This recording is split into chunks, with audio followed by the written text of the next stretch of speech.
Friends, welcome to செல்வி சமையல் channel. இன்னைக்கு அரிசி மாவில் ஓமப்பொடி செய்கிறது எப்படின்னு பார்க்கலாம். நார்மலாக நம்ம கடலை மாவில் தான் செய்வோம். அரிசி மாவில் செய்கிறது எப்படின்னு பார்க்கலாம். நான் 2 கப் அரிசி மாவு எடுத்திருக்கேன். 2 1/2 கப் பொட்டுக்கடலையை நான் பவுடர் பண்ணி சளிச்சிட்டு எடுத்திருக்கேன். சளிச்சிட்டு இது மாதிரி போட்டுக்கோங்க. சின்ன சின்னதாக இருந்தாலும் அது புளிய வராது. 1/2 ஸ்பூன் தனி மிளகாய் தூள் சேர்க்குறேன். 1/2 டீஸ்பூன் ஜீரகத்தூள் என்கிட்ட இருந்துச்சு, அதனால் சேர்க்குறேன்.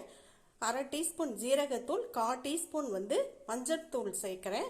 இது கலருக்காக தான் நான் சேர்க்குறேன். ஃபுட் கலர் எதுவும் சேர்க்கறதில்ல. இதுக்கு தேவையான சால்ட் சேர்த்துக்கலாம். 3/4 டீஸ்பூன் இருக்கும். இது எல்லாத்தையும் ஒன்றா நல்லா மிக்ஸ் பண்ணி விட்டுறலாம். 1/2 ஸ்பூன் ஓமத்தை நான் 20 நிமிஷமாக ஊற வச்சுருந்தேன். இதை நல்லா பிசைஞ்சு வச்சுருக்கேன். வடிகட்டி எடுத்துக்கலாம். ஜீரகத்தூள் சேர்க்கலனாலும் ஓமத்தை கண்டிப்பாக நீங்கள் சேர்த்துக்கோங்க. தண்ணி சூடு பண்ணி எடுத்து வச்சுருக்கேன். இது மாதிரி சூடு பண்ணி எடுத்துக்கோங்க. கொஞ்சம் கொஞ்சமாக ஊற்றி பிசைஞ்சிக்கலாம். ஃபஸ்ட்டு சூடாக இருக்கும். ஸ்பூன் வச்சு கலந்து விட்டுக்கலாம். பச்சரிசி மாவு, இது இடியப்ப மாவு தான் நான் எடுத்திருக்கேன். சாதாரணமான அரிசி மாவாக இருந்தாலும் நல்லா தான் இருக்கும். அதையும் நீங்கள் இருந்தால் அதையிலையும் நீங்கள் செஞ்சுக்கலாம்.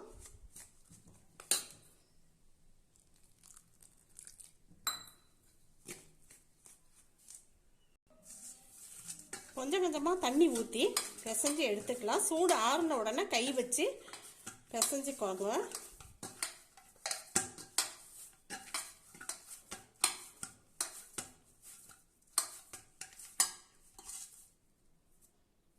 வச்ச உடனே இப்படி அழுந்தணும். இது மாதிரி பிசைஞ்சிக்கலாம். இந்த முறுக்கு குழல் எடுத்திருக்கேன். இந்த சோன் பப்படி இந்த அச்சு தான் எடுத்திருக்கேன். இதில் எண்ணெய் தடவி நான் இதில் வச்சுருக்கேன். இப்போ நம்ம மாவு எடுத்துட்டு போட்டுக்கலாம். நல்ல புளிய வருதான்னு ஒரு தட்டு வச்சு பார்க்கலாம். பாருங்க, நல்லா விடாமல் இப்படி புளிய வருது. இப்போ நம்ம எண்ணெயில் பிழிஞ்சு விட்டுறலாம். எண்ணெயும் சூடாயிடுச்சு. இப்போ நல்லா பிழிஞ்சு விட்டுறலாம். எண்ணெயிலேயே கையை கவனமாக வச்சுக்கலாம்.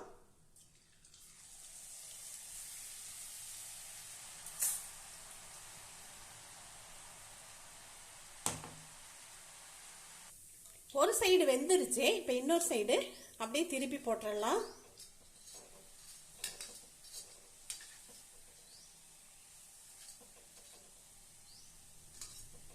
நான் கடலை எண்ணெய் தான் ஊற்றிருக்கேன். இது புது எண்ணெய், கொஞ்சம் நல்லா நுரைச்சி வந்துட்டுருக்கு. பாருங்க, சூப்பராக சோன் பப்படி வந்துருச்சு. அடுத்ததும் பிழிஞ்சு விட்டுறலாம். அடுத்ததும் பிழிஞ்சு வெந்துருச்சு. இப்போ இதை திருப்பி போட்டுடலாம்.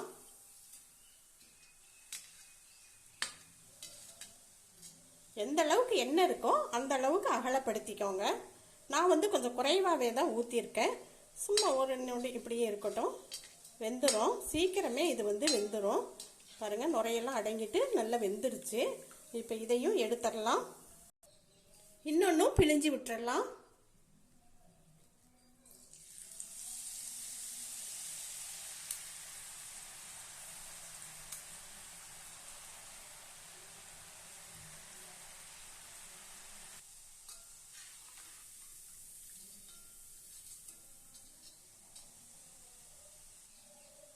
வெந்துருச்சு. இதையும் எடுத்துடலாம். இருக்கிற மாவையும் பிழிஞ்சு எடுத்துடலாம். கடலை மாவு இல்லாத அரிசி மாவுலேயே ஓமப்பொடி நல்லா மொறுன்னு சூப்பராக ரெடி ஆயிடுச்சு. கடையில் வாங்காமல் வீட்லேயே இப்படி எல்லாத்துக்கும் செஞ்சு கொடுக்கலாம். சின்னவங்கலேருந்து பெரியவங்க வர எல்லாருமே இதை விரும்பி சாப்பிடக்கூடியது தான் ஓமப்பொடி. நல்ல மொறுன்னு ரொம்பவே நல்ல டேஸ்ட்டாக இருக்கும். ஒன்று எடுத்து நம்ம இப்போ பார்க்கலாம்.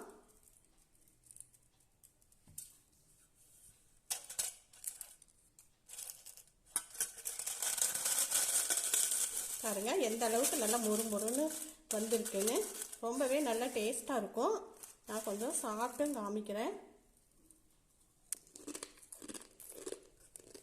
பாருங்கள், இப்படி நல்லா மொறுன்னு இருக்குது. ரொம்பவே நல்ல டேஸ்ட்டாக இருக்குது. அந்த ஓமத்தினுடைய வாசம் உப்பெல்லாம் கரெக்டாக இருந்துச்சு. ஒரு தடவை ட்ரை பண்ணி பாருங்க. செஞ்சுட்டு எப்படி இருந்துச்சுன்னு கமெண்ட் பண்ணுங்கள். இந்த வீடியோ பிடிச்சிருந்துச்சுன்னா முதல் வீடியோ பார்க்குறவங்க லைக் பண்ணுங்கள், ஷேர் பண்ணுங்கள்.